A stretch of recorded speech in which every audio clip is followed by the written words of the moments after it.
इसमें जाति जनगणना को लेकर एक बार फिर से बहस छिड़ी है। जहां बिहार में सर्वसम्मति से जातीय जनगणना कराने को लेकर पारित कर लिया गया है, उसी तरफ अब केंद्र इसे ज़रूरी नहीं समझ रही है। इस वक्त आरजेडी प्रवक्ता सह पूर्व विधायक शक्ति सिंह यादव है। क्या लगता है केंद्र की इस फैसले को, जहां कर एक जातीय जनगणना जरूरी नहीं है अति पिछड़ा SC/ST का लागू?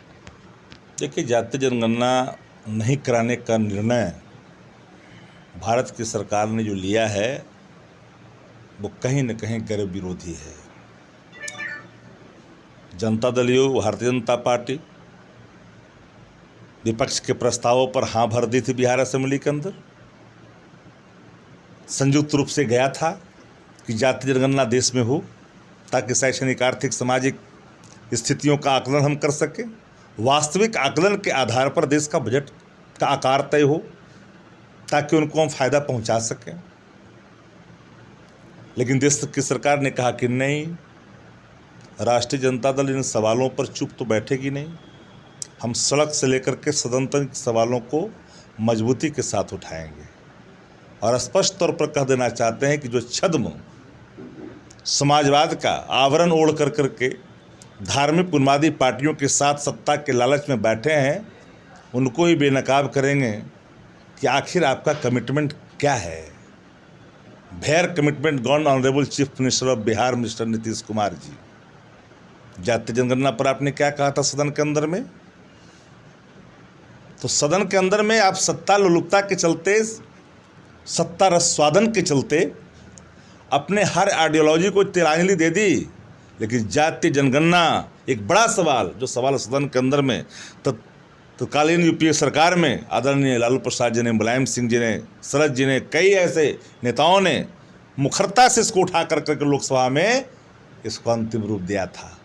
आर्थिक सामाजिक आकलन आपने पेश किया देश की सरकार के तत्कालीन वित्त मंत्री मरहूम अरुण जेटली जी ने। लेकिन आज क्यों, कौन सी स्थिति उत्पन्न हो गई कि भारत की सरकार जनगणना कराने के नाम पर भागना चाह रही है? उन सभी पार्टियों को बेनकाब करेंगे जो लोग पिछड़े और अति पिछड़े का हिमायती होने का दावा करते हैं, जो गरीब का हिमायती होने का दावा करते हैं। जनता दल चुप्पी साधे बैठी हुई है। अरे क्यों चुप्पी साधे हो? खुल करके सामने आओ। इतिहास के पन्नों में जब ये दिन लिखा जाएगा तो आपके लिए काला दिन लिखा जाएगा।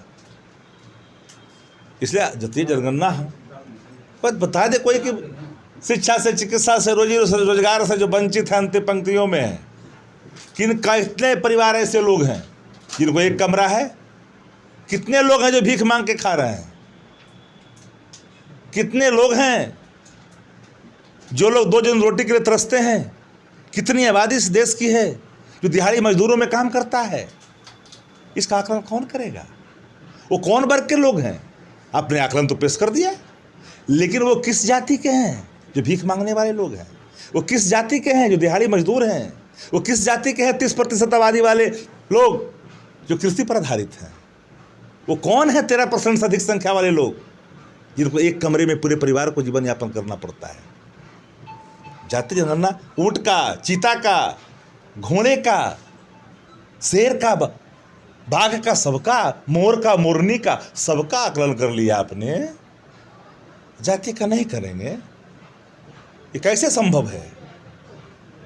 हर स्थितियों में राष्ट्रीय जनता दल जातीय जनगणना को आधार मान करके, क्योंकि जब तक इसको हम मानक नहीं मानेंगे हम समाज के साथ न्याय नहीं कर पाएंगे। बिल्कुल। बीते दिन राज्यसभा में जो सरकार ने जवाब दिए हैं उसको लेकर भी कई सवाल खड़े होते हैं।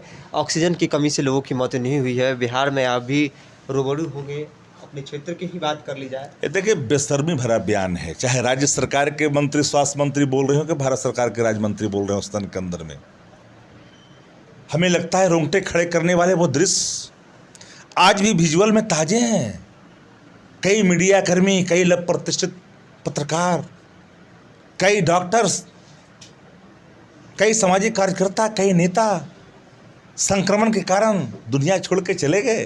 वो चीखें आज भी ताज़ा कर देते, रोंगटे खड़े कर देते जब अस्पताल की ड्योढ़ी पर खड़ा होकर करके संक्रमितों का परिजन एक बेड के लिए, एक ऑक्सीजन के लिए दर दर की ठोकरें खा रहा था। रेमडेसिविर जैसे इंजेक्शन नहीं मिल रहे थे, ब्लैक मार्केटिंग चल रही थी, सरकार करवा रही थी क्योंकि सरकार को सुनिश्चित करने थे। जासूसी को लेकर कहा जा रहा है कांग्रेस पार्टी इस ज्ञापन। इसलिए एक बात आप जान लीजिए कि ये उन तमाम संक्रमित के कारण जिन लोगों ने अपनी जानें गंवाई हैं, उसके मृत आत्मा के साथ ही कहीं न कहीं घिनौना इनका हमला है, कुठाराघात है।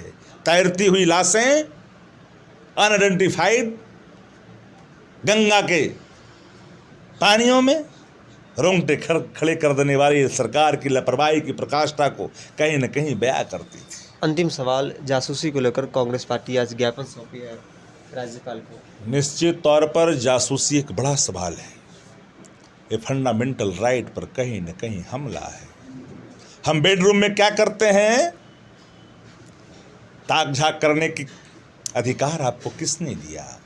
जिस कंपनियों के माध्यम से जुडिशियरी में बैठे लोग, आरएसएस में बैठे लोग, आपके मातहत काम करने वाले मंत्री, अधिकारी, अपोजिशन के लीडर, सबके आपने रिकॉर्ड खंगालना शुरू कर दिया। इतना असुरक्षित, दुनिया की सबसे बड़ी पार्टी, सबसे बड़े आभा वाले प्रधानमंत्री, उनको इतना सुरक्षा क्यों? आखिर क्या कारण है कि आपके अपने लोगों से भी भय होने लगा? मैं तो साफ तौर पर कहना चाहता हूं कि आने वाले कल में इनको अपने छाये से भी डरने लगने लगेगा। जासूसी कांड कहीं न कहीं इस देश की छवि पर हमला हुआ है और इसको सार्वजनिक करनी पड़ेगी। और चुपचाप कोई बैठेगा क्या? जिन लोगों ने सत्ता के खिलाफ उंगलियां उठाई, सच का दर्शन कराया, उन नेताओं के खिलाफ ईडी, सीबीआई, आईटी, नेता प्रतिपक्ष तेजस्वी प्रसाद यादव जी लगातार बोलते रहे हैं कि पॉलिटिकल बैंडिटा का इस्तेमाल करती है भारतीय जनता पार्टी, एनडीए में बैठे लोग। अरे भास्कर जैसे अखबारों के प्रतिष्ठानों पर आयकर के छापे निरंतर जारी हैं। आज कौन हिम्मत करेगा? ये सरकार, जुल्मी सरकार, अहंकारी सरकार, सत्ता के अभिमान में इतना चूर है। और सही पत्रकारों से आपके चैनल के माध्यम से आग्रह करेंगे कि वक्त आ गया है का, कब तक छिपे रहोगे डरों से? निकलना पड़ेगा। अधिनायक बाग शक्तियों को कहीं न कहीं आपको मुंहतोड़ जवाब देना पड़ेगा। तो बिल्कुल हम बात कर रहे थे जातिगत जनगणना को लेकर, लेकिन कई सवालों के जवाब दिए आरजेडी प्रवक्ता। लेकिन एक बड़ा सवाल है, जहां राज्य में सर्वसम्मति दिखती है तो दूसरी तरफ केंद्र के इस तरीके का फैसला कहीं न कहीं गठबंधन पे भी सवाल खड़ा करता है। ऑल इज़ वेल है या नहीं, ये तो आने वाला समय बताएगा, लेकिन फिलहाल यही कहा जा सकता है कि ऑल इज़ वेल पर प्रश्नवाचक चिन्ह जरूर लगा है। कैमरा पर्सन अमित राज के साथ बिरजू सिंह, पटना।